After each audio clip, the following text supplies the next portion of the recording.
Et la semaine a eu à souffrir effectivement de ces pressions, parce qu'on taquinait les politiques chaque fois qu'ils faisaient, ou qu'on était au courant qu'ils faisaient des bêtises, ils nous faisaient payer en essayant de nous réduire effectivement les volumes de publicité que l'on avait, en interdisant ça, en faisant pression sur toutes les entreprises, les associations, les collectivités qui recevaient de l'argent de leur collectivité propre, que ce soit la région ou le département par exemple. Et effectivement, il y a une pression qui peut intervenir, ce n'est pas une obligation, mais qui peut intervenir suivant l'honnêteté du politique sur les médias locaux, et ça pèse effectivement sur les lignes rédactionnelles, ça peut peser sur les lignes rédactionnelles. Et nous, on a décidé de continuer à faire ce qu'on avait à faire, en restant pauvre, avec des difficultés financières qui ont été pendant longtemps très très difficiles, mais on a continué à faire ça, mais effectivement il y a des pressions, c'est ça que tu veux. Il y a des pressions effectivement qui s'exercent sur les journaux, qui peuvent s'exercer sur les journaux. Alors, je ne vais surtout pas dire le contraire de ce que vient de dire Antoine, parce que le travailleur catalan, depuis sa naissance, il est confronté à cette chose-là. Alors il a continué à faire son petit bonhomme de chemin quand même. Bon, il a été interdit quand même, ça faut le rappeler, entre septembre 1939 et septembre 1944. Lui, il n'a pas eu le droit d'exister, il y a quelques numéros clandestins qui sont parus. Mais bon an, mal an, on a continué. Mais c'est pas facile, c'est sûr, parce que on est un journal d'opinion, on l'assume. Ça veut dire que, par exemple, les recettes publicitaires, que ce soit de la part des entreprises privées, ou que ce soit les recettes de la part des institutions, c'est-à-dire, eh bien, il y a un ostracisme considérable parce que c'est le travailleur catalan. Alors, les lecteurs du travailleur catalan payent leurs impôts comme tous les autres, mais par exemple, quand il y a eu toute la pandémie, il y a beaucoup de structures qui ont passé des pubs en disant il faut garder votre masque, etc. Le travailleur catalan, on n'a rien vu, je peux vous le dire, et en général, c'est une fin de bonsoir. Les appels d'offres dans les grandes communautés urbaines, très, parce qu'on passait, il y a aussi des annonces légales dans le travailleur catalan. On y a rarement droit. Donc là, il y a une pression. Et alors, comme on veut garder, notre indépendance, ça explique le fait qu'on n'a qu'un salarié, que tout se fait avec des bénévoles. Et je signale quand même, au passage, que le comité de rédaction, quinzaine de personnes, un peu plus, ça dépend, c'est assez variable, mais il n'y a absolument pas d'entretien d'embauche, il n'y a pas d'examen, de test, et il n'est pas nécessaire d'être adhérent ou même sympathisant du Parti communiste. Il suffit de, grosso modo, de se retrouver sur les valeurs qui sont à la base du travailleur catalan, solidarité, volonté de vivre libre, de la paix, et puis de lutter contre toutes les formes d'exploitation, quelles qu'elles soient, pour pouvoir écrire dans le travailleur catalan. D'ailleurs, on ne donne plus, évidemment, on essaie d'avoir de l'égalité. Mais cette bataille, elle dure depuis la naissance du travailleur catalan. Au départ, il existait déjà un journal, un hebdomadaire pour les communistes de la région qui s'appelait Le Travailleur du Languedoc. Et c'est en 1936 que, en particulier avec André Marty, qui à l'époque était le responsable communiste local, il y a eu l'idée de s'inscrire de manière beaucoup plus locale dans les réalités du territoire. Et d'ailleurs, ce qui est à noter, c'est que dans le numéro 1, Marty revient souvent sur la Catalogne française, c'est-à-dire vouloir en faire aussi un journal, c'est ça se identique, un travailleur catalan. Voilà, un journal qui porte aussi la catalanité de ce département. Mais au départ, il fallait 200 abonnés en 1936 pour que ce soit viable. Ils avaient calculé 200 abonnés. Le premier numéro a été tiré, je crois, à 3200 exemplaires et il y en a eu 2800 vendus. Ça a duré, donc il est parti et il a bien vécu. Dans les années 50, il avait encore beaucoup de facilité. Il y avait des salariés, moi j'ai compté, j'ai fait un peu l'histoire pour faire le numéro des 80 ans. J'ai retrouvé qu'il y a eu des périodes où on a eu 7-8 salariés avec un groupe d'agence de publicité où il y avait 3 salariés, etc.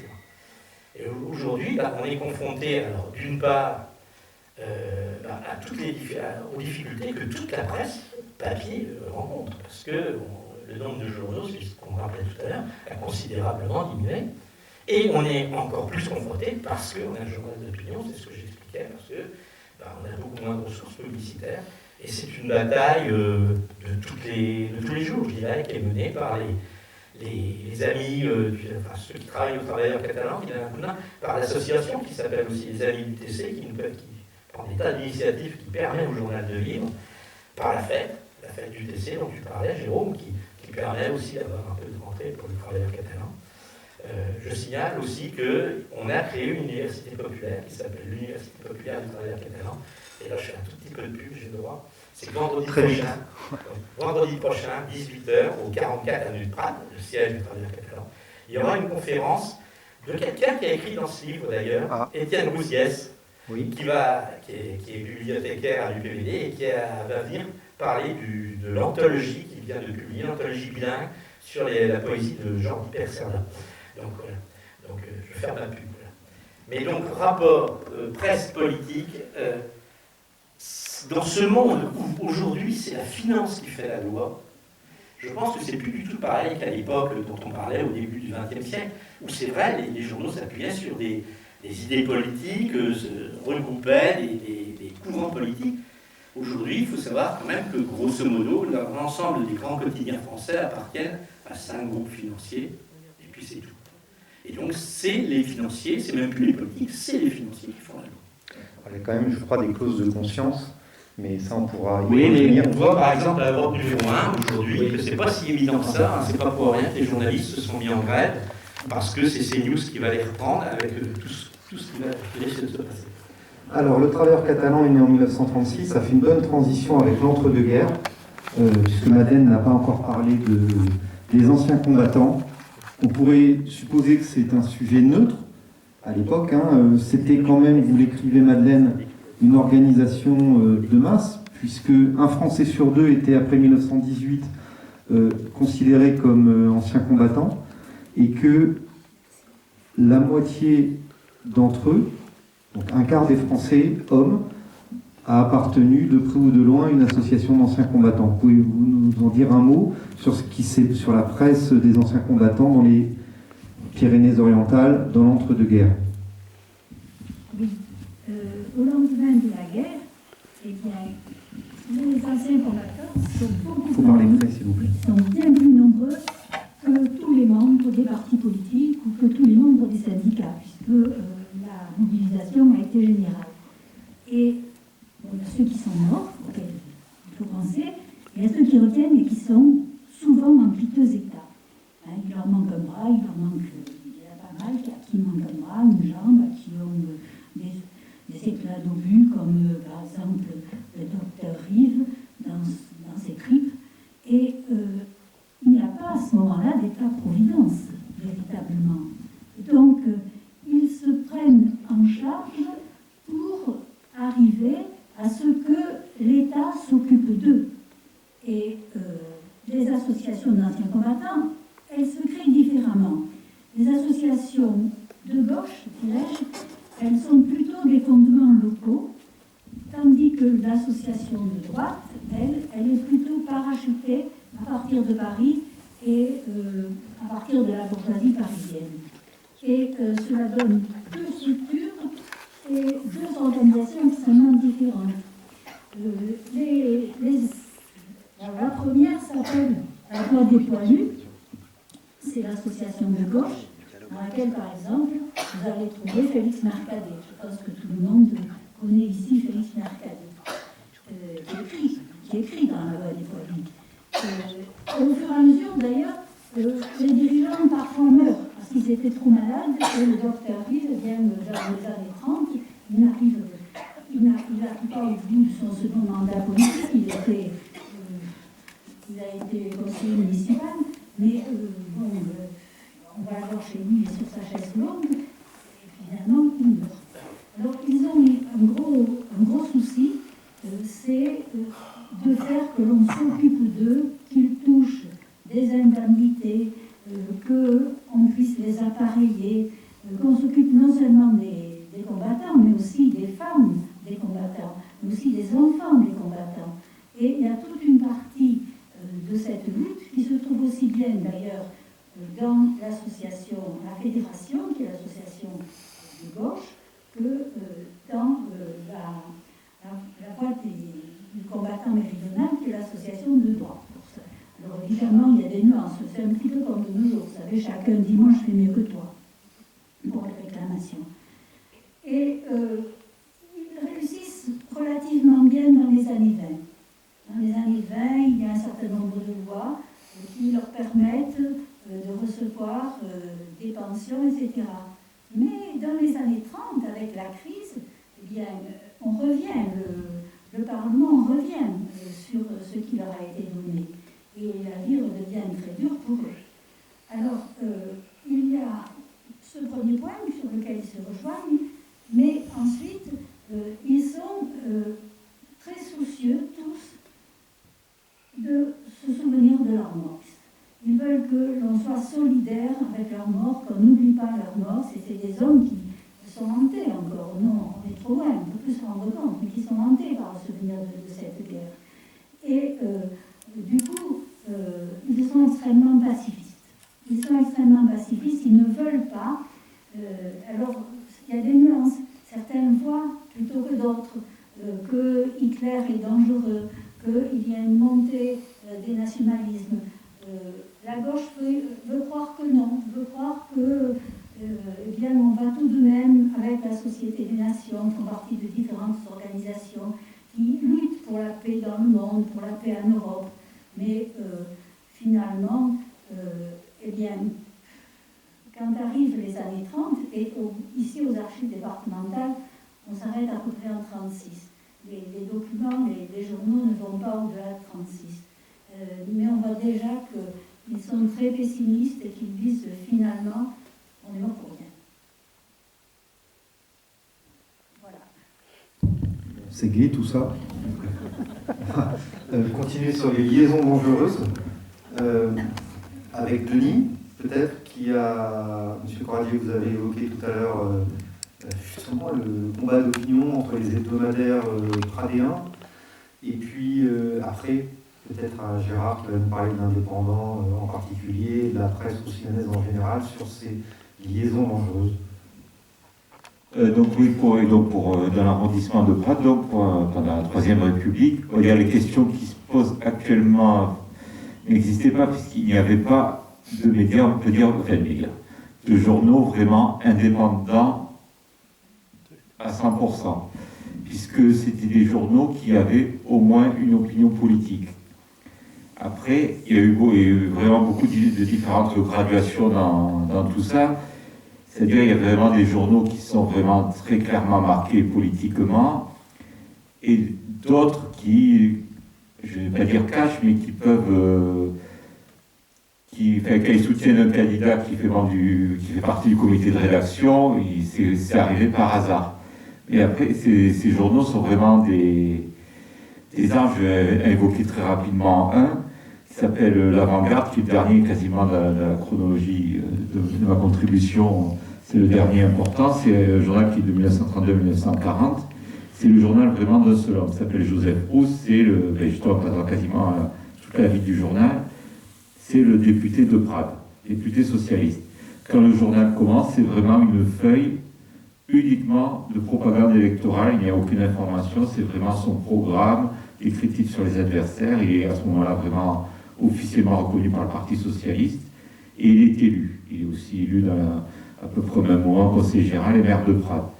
Et il devient de plus en plus important dans le parti LPO, et voilà, il va déborder sur l'arrondissement pour s'attaquer au grand chef du Parti socialiste à l'époque, qui s'appelait Jean Peyrat, qui est un des fondateurs de l'USAP, et qui, dans ces années-là, est maire de Perpignan, président du conseil général, député puis sénateur.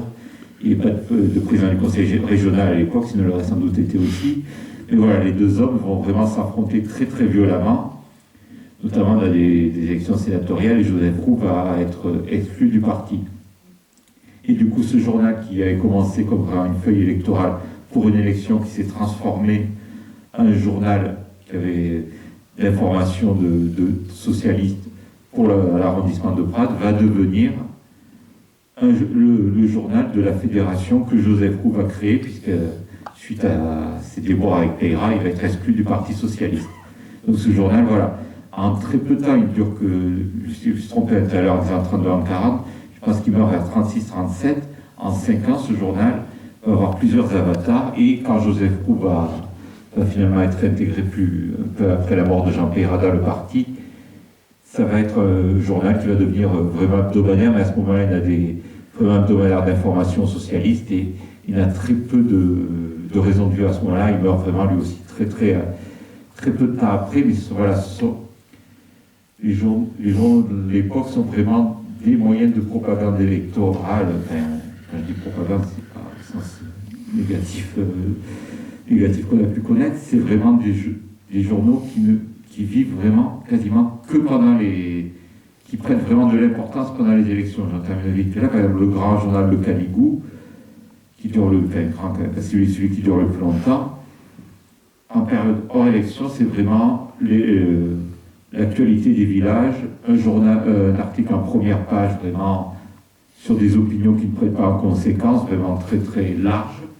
Mais pendant la campagne électorale, des fois, il reprend vie, et avant de repartir entre guillemets, du moins au niveau politique, après voilà.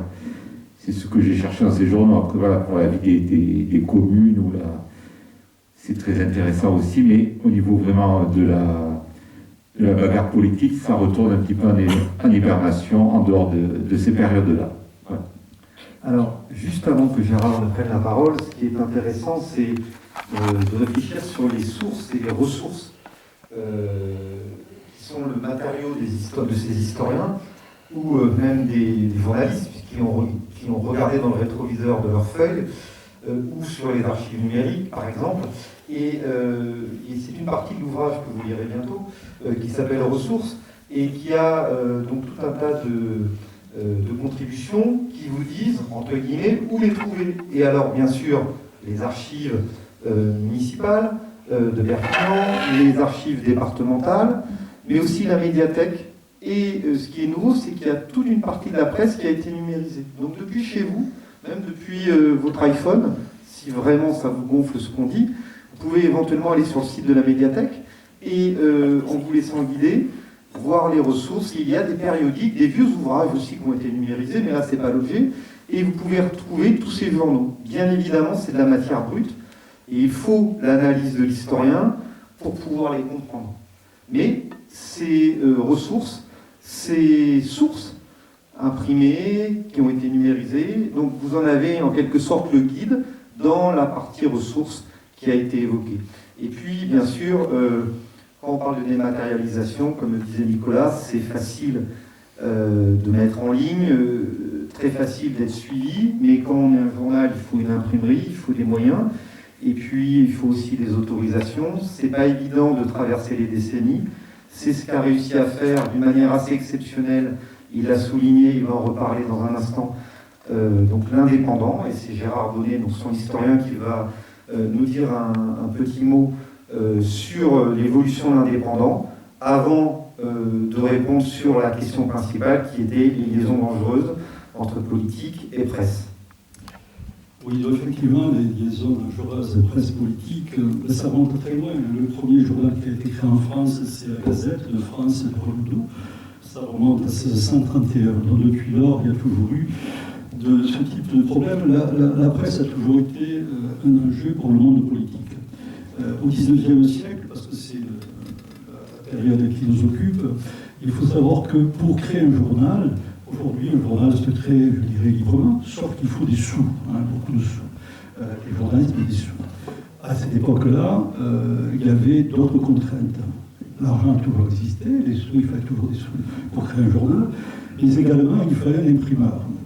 Pour qu'un imprimeur puisse, au XIXe siècle, et avant, on parlera du XIXe, imprimer un canard, il fallait qu'il soit breveté, c'est-à-dire qu'il ait une capacité, si vous voulez, de l'autorisation, en quelque sorte, pour l'autorisation donnée par la préfecture, pour exercer la profession d'imprimeur. Sinon, on ne pouvait pas exercer cette profession-là.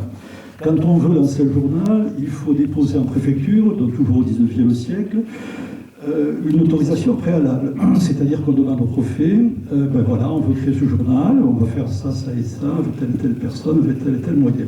Est-ce que vous êtes d'accord? Donc, si la préfecture répond non, il n'y a pas de journal. Donc, il faut une autorisation préalable. Il faut également un cautionnement. Un cautionnement, c'est une caution. Quand vous louez un appartement, vous devez laisser une caution. Pour la création du journal, il fallait laisser une caution qui était toujours très très importante. Cette caution était versée dans les caisses du Trésor public et c'était une garantie pour le gouvernement, lorsqu'il y avait procès, de pouvoir toujours récupérer cet argent pour le cas où le journal n'aurait pas été solvable. Donc, encore une fois, caution importante, donc c'est ce qu'on disait, ce que je disais tout à l'heure au début. Pour l'ancien Canard, il fallait des sous parce qu'il fallait fabriquer, mais aussi des sous parce qu'il fallait donner de l'argent en gage à l'État. Mais c'est pas fini, parce que chaque journal, à l'époque, était timbré. Chaque exemplaire devait passer en préfecture pour recevoir, la préfecture se déplaçait au journal, pour recevoir un timbre. C'est-à-dire, si vous recherchez, si vous regardez les journaux des archives départementales du XIXe siècle, vous verrez sur la une, en haut à droite, généralement tampon, et il y a marqué donc le timbre. Donc il fallait payer un droit de timbre pour chaque numéro. Ça encore, ça renchérit le prix du journal. Donc vous voyez, le journal c'était un objet à la fois de luxe pour le public, parce qu'il y avait très peu de personnes qui pouvaient, se le payer dès lors qu'il était cher, deux, parce que tout le monde au début du XIXe siècle ne savait pas lire, ce n'était pas la majorité, et puis c'était un produit de luxe, parce que pour les personnes qui le créaient, il fallait de l'argent, et puis passer un certain nombre d'étapes qui étaient celles que je viens d'évoquer. Et enfin, la dernière étape, une fois qu'un journal est créé, il y a ce qu'on appelle, qui existe aujourd'hui, mais on n'en parle pas, c'est la censure. La censure, c'est une censure sournoise aujourd'hui. À l'époque, c'était une censure claire, nette et précise. Si vous vous écartiez de la ligne, non pas de la ligne du journal, de la ligne du gouvernement, vous étiez censuré. Et cette dernière information que je vous donne par rapport à la censure, donc vous avez vu, c'est un ensemble assez coercitif. Cette dernière information sur la censure me permet de rebondir donc sur ce que me demandait Jérôme, mais pas Nicolas, il y a un instant, c'est-à-dire sur l'indépendant. La censure, vous en avez deux grands moments qui ont permis à la censure de s'apaiser, tout au moins qui ont permis aux journaux de paraître parce que la censure a été levée. Je vous disais l'indépendant de 1846, il disparaît en 1848 parce que c'est le journal républicain et les gens qui créent l'indépendant, qui portent l'indépendant, qui se battent contre le pouvoir en place, je l'ai dit, qui est le pouvoir de la monarchie de Juillet orléaniste. L'indépendant chute en même temps que la République. L'indépendant était pour la République, c'est paradoxal. La République qui défendait dans ses colonnes pendant 2 ans et demi, de janvier 1946 à août 1848, c'est à cause de, oui, on peut dire à cause d'un paradoxe, à cause de l'avènement de la République qui a été porté par l'indépendant dans les Pyrénées-Orientales, que le journal cesse de paraître. Il cesse parce que son rédacteur en chef, ses principaux journalistes et ses hommes politiques, en l'occurrence François Arago, mais aussi le frère de François Étienne, dont a parlé Jérôme tout à l'heure, qui était le petit frère de François Arago, mais également le fils de François Arago, Emmanuel. Je fais une parenthèse en disant qu'il y a un livre très intéressant qui est paru il y a un mois sur Emmanuel Arago. C'est sa première biographie. Donc, vous qui êtes catalan, ça peut vous intéresser de savoir qui était Emmanuel Arago. C'est paru aux éditions du Filet. Donc, c'était il y a un mois. Donc, je reviens à ce que je disais. Vous avez donc des personnalités comme Arago, comme Pierre Lefranc, comme Théodore Ruquier, dont je parlais tout à l'heure, qui finalement quittent Perpignan parce que c'est les gens qui sont élus députés pour les idées qu'ils ont portées. Donc, quittant Perpignan, ils ne peuvent pas s'occuper à la fois du département, faire de la politique ici à Paris, et en même temps diriger un journal. C'était quand même assez difficile. C'est pour cela que l'indépendance s'explique également, parce que, je vous ai dit tout à l'heure que l'indépendance avait été créé en 1946 avec l'appui des légitimistes, c'est-à-dire des monarchistes qui, eux, avec ce que n'avait pas l'indépendant, autrement dit, une imprimerie, et bien dès lors que l'indépendant et les républicains arrivent au pouvoir, bien évidemment, la monarchie, les monarchistes et les légitimistes restent dans l'opposition. Là, ils ne sont plus amis, vous vous en méfiez.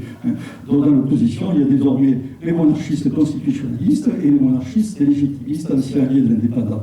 À partir du moment où les légitimistes quittent l'indépendant n'a plus d'imprimeur. Donc, quand on n'a plus d'imprimeur, on n'a plus de journal. Ça aussi, c'est une des raisons. Voilà. Je voulais vous dire ça, et j'avance, peut-être que je suis un peu long, mais j'avance un peu plus loin. L'indépendant disparaît en 1848, Et il renaît en 1868. Et je reviens à ce que je disais tout à l'heure, la censure. La censure était très sévère, mais il se trouve qu'en 1868, sous le Second Empire, l'empire libéral de Louis-Napoléon Bonaparte, la presse, Louis-Napoléon Bonaparte a bien compris qu'il devait desserrer les craintes de la presse. Donc il a ouvert et il a permis à un certain nombre de journaux, même beaucoup de journaux, de paraître. Donc, quand j'ai un certain nombre, non, il faut citer beaucoup de journaux. Donc, il y a eu foison de journaux, énormément de journaux qui paraissent, des journaux favorables au gouvernement de l'Empire, mais aussi et beaucoup de journaux de l'opposition. Et parmi ceux-là, il y avait l'Indépendant. L'Indépendant relève ses centres en 1868 avec les mêmes, ou quasiment les mêmes, un peu plus âgés ou leurs enfants, pour justement, cette fois-ci, s'opposer non plus à la monarchie de Juillet, existe, mais pour s'opposer à l'Empire libéral qui tolère pour un temps ces journaux d'opposition. Donc, foison de journaux à partir de 68 et l'Indépendant venait à ce moment-là. Et je fais un grand bond encore en avant. Deuxième grande loi sur la presse de libéralisation de la presse, c'est la grande loi de juillet 1881, la grande loi sur la presse qu'on connaît tous. Et quand on se promène dans certaines rues, peut-être de Perpignan, je ne sais plus, mais on peut le voir dans certaines villes, il y a encore des fois sur les murs marqués loi sur la presse de juillet 1881. Alors cette loi est très importante parce que c'est la grande loi de la presse qui a permis d'ouvrir, de libéraliser la presse. Et tout ce que je disais précédemment, c'est-à-dire ces moyens de coercition par rapport à la presse, écraser la presse, tous ces moyens-là de coercition disparaissent avec, donc, en 1880, avec, donc, c'est pas l'événement de la République c'est 10 ans plus tôt, mais une République cette fois-ci installée, assumée, donc 10 ans après, et l'Indépendant doit relayer de ses cendres jusqu'à nos jours. Donc je voulais insister sur cet aspect, presse et politique, liaison dangereuse, oui, donc ça remonte à très loin.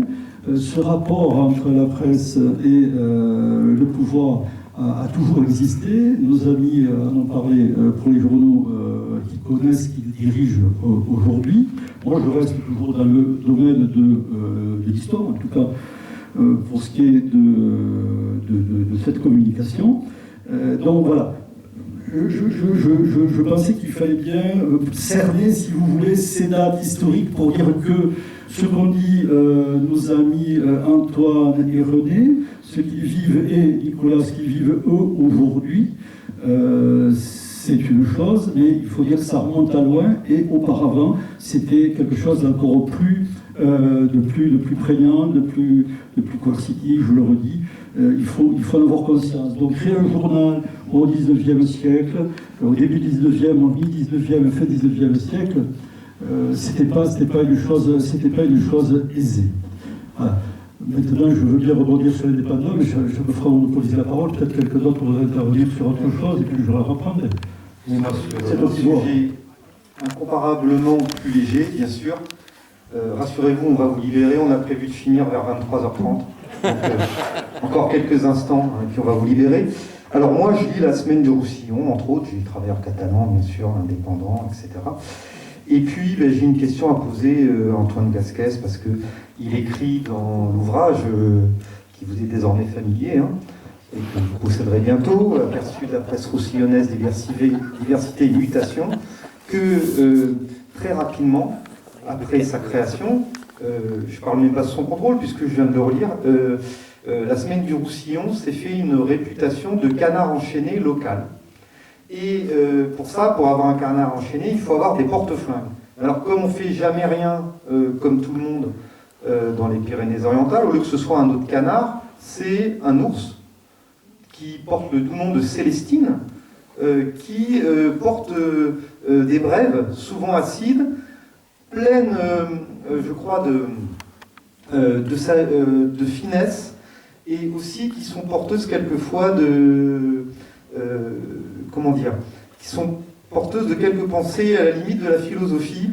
Et je voudrais vous en lire quelques-unes de La Semaine du Roussillon cette semaine. Et après, je vous poserai la question de savoir, mais qui se cache derrière